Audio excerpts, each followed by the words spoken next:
Oi pessoal, tudo bem? Sejam novamente bem-vindos ao canal. Hoje, domingão, eu tô aqui no momento de lazer e resolvi pegar a câmera e gravar um vídeo aqui com vocês para a gente poder bater um papo. Hoje eu quero falar sobre um ponto muito importante: aumento do valor do salário mínimo novamente, que já tem uma nova projeção, tá uma coisa absurda o que está acontecendo, e depois eu vou falar também sobre margem social com vocês, tá bom? Então sejam muito bem-vindos nesse domingão. Fala aí comigo, pequeno gafanhoto, como é que tá o seu dia, o seu domingo? Já almoçou? Já teve hoje a sua ceia? Já agradeceu a Deus por ter o que comer? Fala aí pra mim como que vai ser o seu dia hoje. Hoje eu vou falar sobre algumas pautas importantes. Estou aqui no momento de lazer, estou aqui hoje, ó, curtindo um pouquinho, e tem a ver com isso aqui o que eu vou falar para vocês hoje. Olha só, o ministro da Economia, senhor Paulo Guedes, anunciou essa semana que a nossa economia está bombando. Ele, em um discurso, tá? Ele falou que a nossa economia está indo muito bem, está bombando, e ele prevê uma expectativa muito boa para a semana que vem. Já o presidente Bolsonaro anunciou que, se Deus quiser, o gás de cozinha vai cair pela metade do preço. Você já viu aquela piada que eles fazem da Black Friday, que é tudo pelo dobro da metade do preço? Você já viu isso? Ou seja, é elas por elas. Ainda que o presidente consiga derrubar o gás pela metade do preço, coisa que não é verdadeira, que a gente não acredita mais, ainda assim vai voltar ao status quo antes. Nada foi feito pelo governo. Porque se a gente pensar bem, já quase que dobrou o valor do gás de cozinha. Outra coisa, isso aqui, ó, foi anunciado o aumento do preço também da cerveja. Agora o Bolsonaro cai. Brincadeira. Foi anunciado também o aumento do combustível novamente. E foi anunciado o aumento do valor do salário mínimo em R$ 92. Tem uma projeção nova agora que, segundo o Guedes, a inflação vai ser menor do que a projeção. Então pode ser que esse valor diminua ainda mais do salário mínimo. Vem cá, pessoal. A gente tem que pensar o seguinte: será que o nosso Brasil está andando bem? Será que as pautas, será que as previsões relativas à nossa economia estão andando bem? Está bombando, igual o ministro da Economia está dizendo, o Paulo Guedes está dizendo?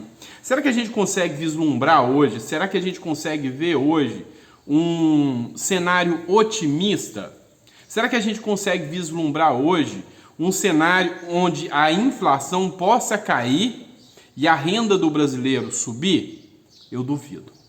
Olha só, alguns grandes pensadores, eles defendem muito a política do salário mínimo.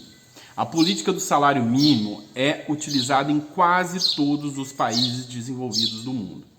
Presta atenção numa coisa: por mais que existam críticos aí à política do salário mínimo, por mais que existam críticos que hoje defendem os grandes e poderosos, que dizem que tem que retirar direitos trabalhistas, a MP 1045 foi uma prova disso, que tem que sangrar ainda mais os aposentados, a reforma da Previdência foi uma prova disso. Por mais que tenham especialistas que dizem que o Estado tem que reduzir custos, tenha que reduzir os custos das empresas para que os empresários tenham o maior lucro possível.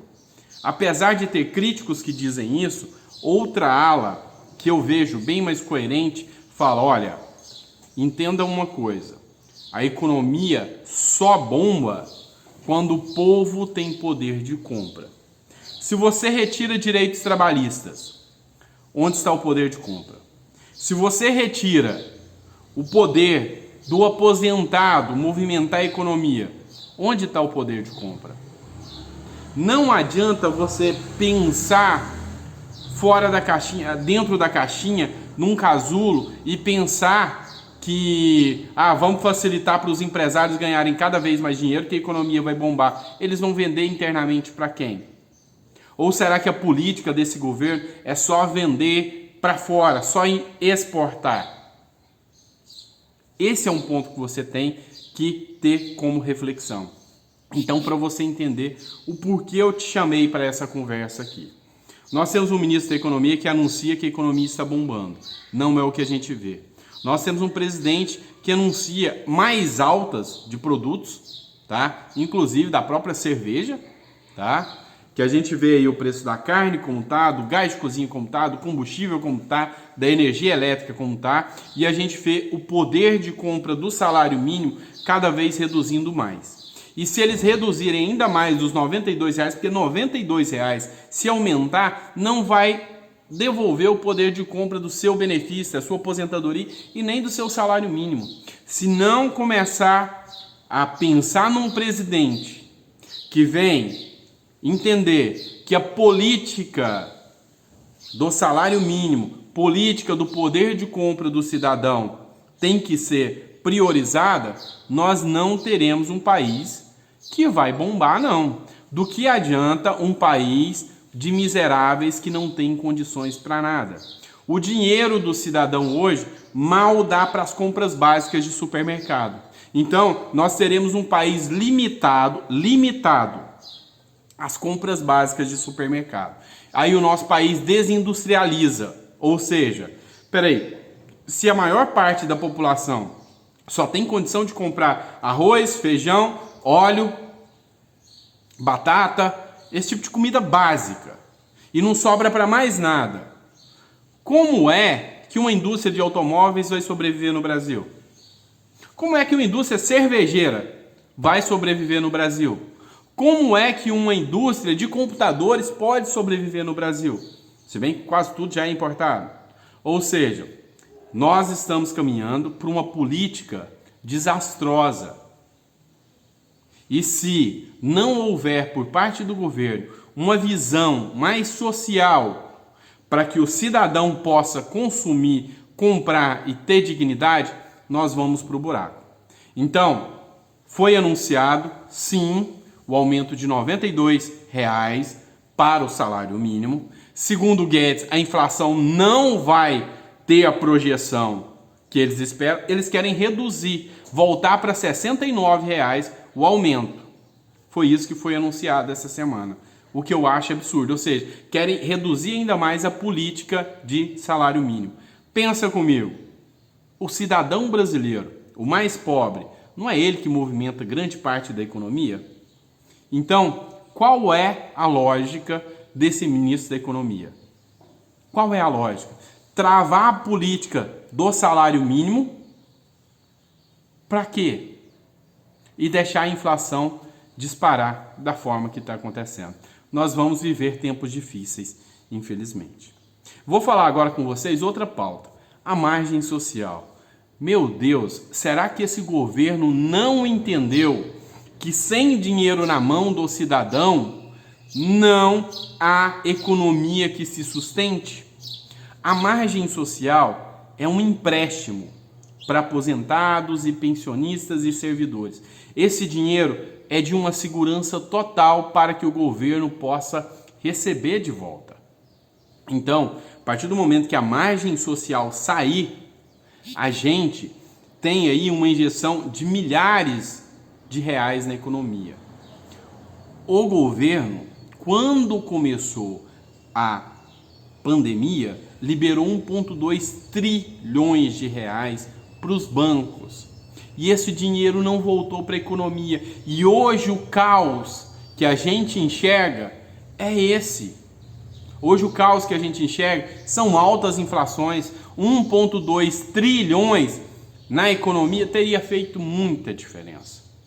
Não teria feito com que o preço dos automóveis usados e novos chegasse a 60% maior. Não teria feito com que o preço dos alimentos ficasse tão alto, porque teria o consumo interno, tá? Então, eu vou explicar para vocês com maior cautela. O governo precisa olhar para essa pauta da margem social. Graças a Deus, os parlamentares já estão olhando, com exceção de alguns poucos. Como vocês já sabem, de quem retirou de pauta e alega que isso vai prejudicar os bancos. Pelo amor de Deus, senhor deputado, essa hora é hora de pensar nos bancos ou no povo brasileiro. Período de pandemia, período de caos econômico e período em que os bancos estão tendo muito lucro. mas o cidadão brasileiro está no buraco. Então, te convido para o dia 5, terça-feira, estar em peso na Câmara dos Deputados, assistindo a votação desse projeto da margem social. Isso é importante, isso é muito importante para nós, tá bom? Então, obrigado por esse bate-papo, é muito bom estar aqui com você sempre. Abraço, fica com Deus.